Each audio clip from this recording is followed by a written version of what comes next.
Alright, mga kababayan, mga kaibigan, mga katokis, mga kapots, kamusta po kayong lahat?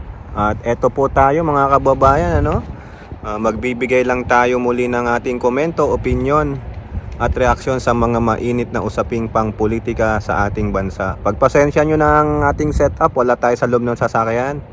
Yung sasakyan natin nandun na naman sa kasa. Actually, nandito po ako sa service center, sa mga mekaniko, kasi problema na naman yung sasakyan ko, yung ginagamit nating pang vlog. Masyado nang abala itong sasakyan na ito, wala tayong magagawa, Pag-usapan natin mga kababayan, dalawang bagay po, Etong si Amy Marcos, sobra po ang depensa kay Bato Tago. Si Batong Tago ng Tago, hindi na po talaga nagpapakita ang inyong parang si Bato Bieber Alam niyo yung Bieber, yung nagtatago sa ilalim ng lupa.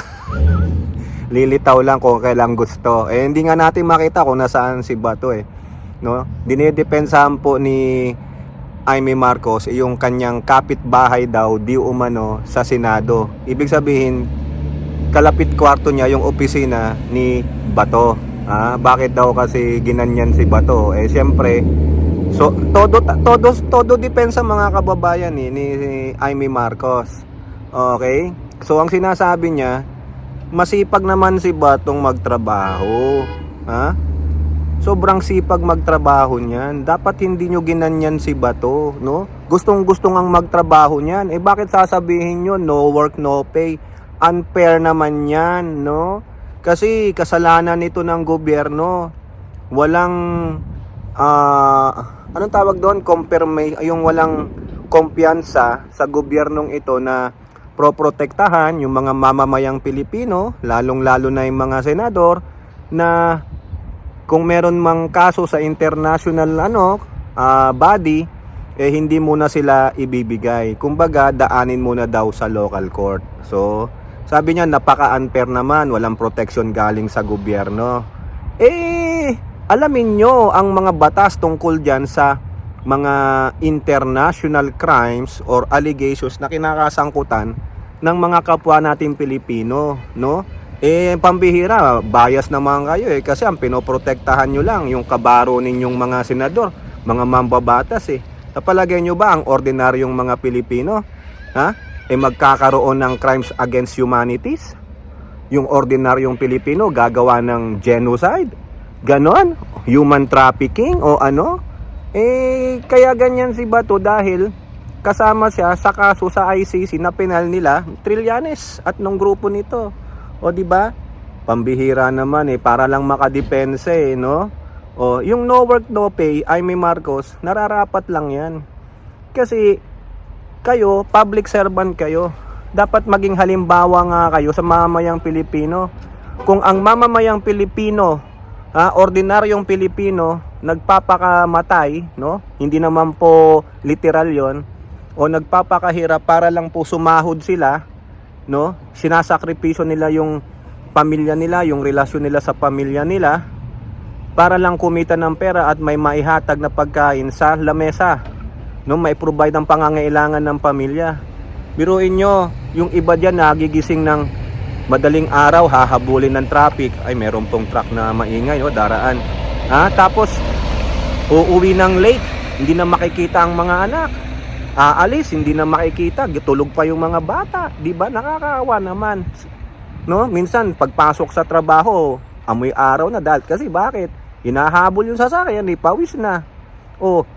Kayo, mga mambabatas nga kayo, public servants, pero ang trabaho ninyo, opisina ninyo, you are accorded all the privileges that all this public servant can afford, lalong-lalo na sa mga highest level tulad ninyong mga senador, congressman, presidente, vice-presidente, executive, mga cabinet members.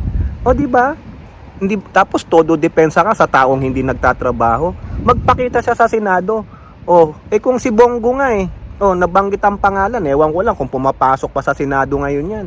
Pero si Bongo, ba't di niya ganyan si Bongo, pumapasok naman ngayon. Bakit siya nagtatago? Wala namang warrant of arrest. Kumbaga si Bato talaga natakot, duwag.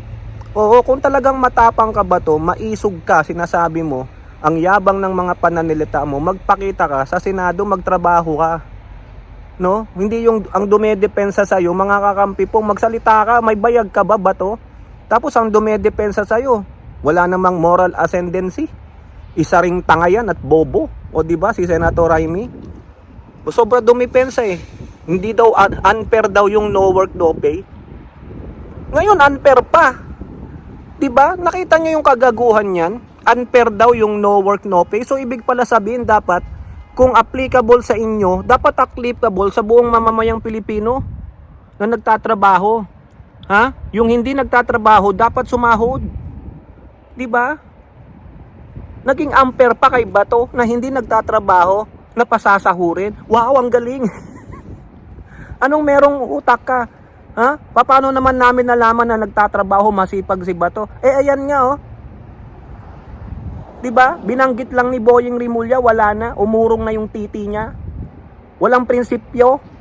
Oh, ano tinatrabaho niyan? Ano, magpakapal ng bulbol, magpatubo ng buhok sa ulo niya? Mahiya naman kayo. 'Di ba? Hindi kayo nahihiya sa sambayan ng Pilipino. Kayo nga di aircon, lahat libre. O papakita lang kayo ng mukha diyan, kalo naman sa inyo galing ang mga tulong ninyo sa mga sarili nyong bulsa. Nako. Galing yan sa mamayang Pilipino, sa taxes, sa mga padala ng mga OFWs, sa mga expat. Oy, nako. Sinungaling itong babalo na ito. O ngayon, punta naman tayo dito sa impeachment, mga kababayan. Ito, matindi ito. Ha? May mga mukhang babaliktad na. Oo, iba na yung mga pronouncement nila, mga statement nila. No, sabi, kung may sapat daw na ebidensya itong impeachment ngayon kay Tokmol, yung pangalawa, malamang pwede silang bumoto for impeachment. Kaso, titingnan pa daw nila. Anong pinagkaiba niyan? Anong pinagkaiba niyan sa last year? Pareho lang naman yan. Ibig ba sabihin, iba yung ebidensya noon sa ebidensya ngayon? Yung plunder case niya, iba ebidensya dapat na gusto nyong makita. Hindi nga yan nagkaroon ng verdict eh. O ngayon, may isang mambabatas dyan na miyembro nung isang party na nagsasabing, we will have a conscience vote. O, okay.